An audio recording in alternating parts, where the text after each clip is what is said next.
So for those of you who are wondering about this, I looked this up this year. It's always called the story of the prodigal son, but we always wonder why. The son doesn't seem particularly prodigal. But it turns out that prodigal used to be used to mean spending in a lavish way. In other words, it used to have a more negative connotation than it does now, which is how the word prodigal got attached to the story of the son. Nowadays, many people actually call this the story of the prodigal God. Now, parables in general have four functions. The first one is simply to engage the listener. It's supposed to activate your interest. The second is to communicate complex truths, those kinds of truths that are beyond strictly human rational thought. And they are intended to do so in a way that does not satisfy. In fact, parables are intended to help heighten our awareness of the unsatisfactoriness of our thinking about God. So they are intended to help us understand that our thinking about God is not satisfactory. And finally, parables are intended to provoke understanding in our capacity to grasp God's reign, and namely our understanding that we probably don't get it entirely.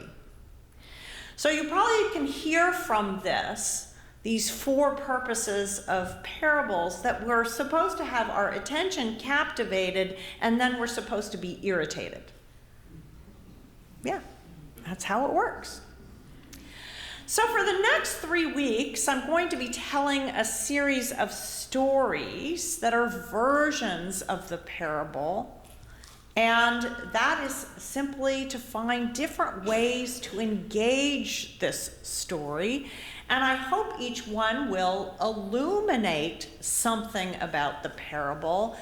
If nothing else, I hope that all this will help you really internalize this parable, which is, I think, one of the key and central parables of our faith. So this parable is also often referred to as a classic story of forgiveness. Recently, I was listening to a Jewish scholar talking about forgiveness who noted that this parable actually never uses the word forgiveness. In fact, this Jewish scholar posited that this is actually a story about reconciliation, which is slightly different from forgiveness. Interesting. It's also really important for us to pay attention to the setup of this parable. It starts at the beginning of the chapter with Pharisees complaining that Jesus is hanging out with sinners and tax collectors. And then Jesus ends up telling 3 parables in a row about lostness. 3 in a row. He's definitely trying to make a point. Yet, I think there is something that ties together the setup for this parable and what comes at the very end of this chapter, which is namely the older son's engagement around this. I might argue that the older one is actually the one we should be keeping our eye on. This parable definitely invites some discomfort. It invites us to acknowledge this space of resentment, which I might name the resentment room. We all have, at times, created a resentment room for ourselves, have we not? It's usually painted with gray-green walls, and the windows, while ample, are fogged up with our hot breath as we stand there with our noses pressed against the pane, staring out at all those people out there who are getting what we don't have. We outfit that room with a single lumpy mattress guaranteed to provide a bad night's sleep, and for breakfast we have a bowl of gruel. It's the place where we are unable to make way for reconciliation and instead get fixated on the deserts of others and our own martyrly goodness. The older brother in our parable has built himself just such a room. And while it was, in the absence of his younger brother, left unoccupied for a while, it has not been dismantled. In fact, the uneasy relationship in this family is brought to light as soon as the younger brother returns. Listen, the older will say to his father, for all those years I have been working like a slave for you. I have never disobeyed your command, yet you have never even given me a goat that I might celebrate with my friends. My son, you have always been with me. All that I have is yours. But I have been so good. Don't I deserve your attention and accolades, even when my slacker brother, who has wasted your money on prostitutes and gambling and drugs, who wanted a quick payoff, who never tried to improve his lot, who is always late to his menial job, who doesn't know how to cook a nutritious meal and spends $20 a week on lottery tickets, even though that stretches his budget? Why would you be paying attention to him? We all know that older brother's heart. If his words sound strident, it's because they hit close to home. We know what it feels like, and we just wish the father would grab another calf already and have another party. But he, this older son, has fallen prey to a dangerous and universally tempting error in thinking about God. The idea that we have to earn God's love, that we have to work on God's love, and that God's business in the world is simply about gathering the good closer to God and pushing those who aren't so good further away from God.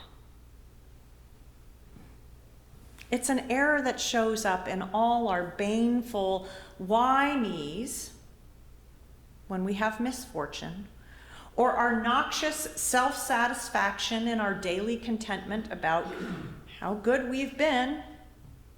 It's a tempting notion to think that we've earned our comforts, our health, our good fortune, rather than having received them mysteriously, capriciously, graciously from God. In the plenty of our lives, we're often lulled into the belief that what we have and what we own has been created by our own hands and might even deserve further reward from God. You can hear these sounds of resentment in our public discourse. It's how we get resentful of programs which offer minorities a space at the table, or why we mockingly say women have slept their way to the top, or say that the homeless are clearly lazy, or assume that migrants and the poor are getting more than their fair share of our common resources. Resentment is not easy with us. Resentment sits with us in an uncomfortable way. It rarely wants others to be our true equals and finds bitter delight when other people get their comeuppance. The older brother, isn't he justified in his anger? Shouldn't he be praised loudly for being so good? But do you think a claim could change his heart? Could a claim change his heart? Or would it just confirm his mistaken idea of God's love? Could, in fact, a fatted calf unbind the heart that has loved his father in goodness, but certainly not in ease or in generosity? Could a robe and a ring unfetter the heart that cannot receive the love of one who will not hold a special place of love for him alone that is a little larger in measure? The kingdom of God is like.